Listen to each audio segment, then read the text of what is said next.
Bonjour à tous et bienvenue. Imaginez, vous êtes dans un café, un hôtel ou un aéroport. Vous vous connectez au Wi-Fi public, puis la connexion coupe. Quelques secondes plus tard, le même réseau réapparaît. Vous vous reconnectez, une page s'ouvre et vous demande votre mot de passe. Wi-Fi ou vos identifiants Facebook pour accéder à Internet. Si cela arrive, vous êtes peut-être victime d'une attaque orchestrée par un outil nommé Wi-Fi Fisher. Qu'est-ce que Wi-Fi Fisher? Ce n'est pas un simple programme, mais un framework complet d'attaques de phishing sur les réseaux Wi-Fi. Son objectif, voler des identifiants, qu'il s'agisse de la clé WPA, d'un réseau ou de comptes personnels. Comment fonctionne-t-il? L'attaque se déroule en 3 étapes. 1. Le brouillage. Wi-Fi Fisher scanne la zone et cible un réseau légitime.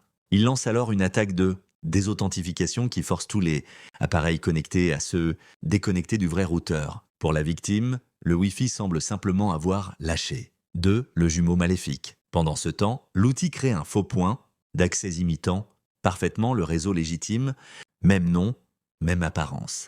Votre appareil, croyant reconnaître le bon réseau, s'y reconnecte automatiquement. 3. Le portail captif. Une fois connecté, vous êtes redirigé vers une fausse page de connexion.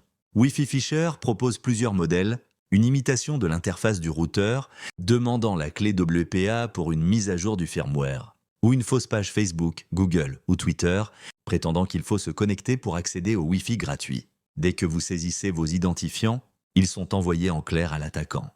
Vous êtes ensuite redirigé vers Internet sans rien soupçonner. Outil d'audit ou arme numérique?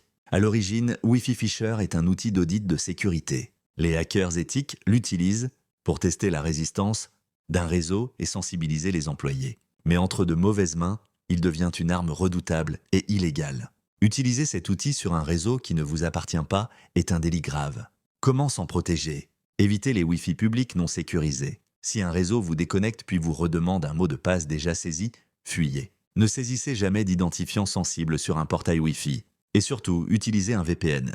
Il chiffre vos données et rend ce type d'attaque quasiment inutile. Wi-Fi Fisher rappelle à quel point nos connexions sans fil sont vulnérables. Restez prudents, vigilants et protégez vos informations.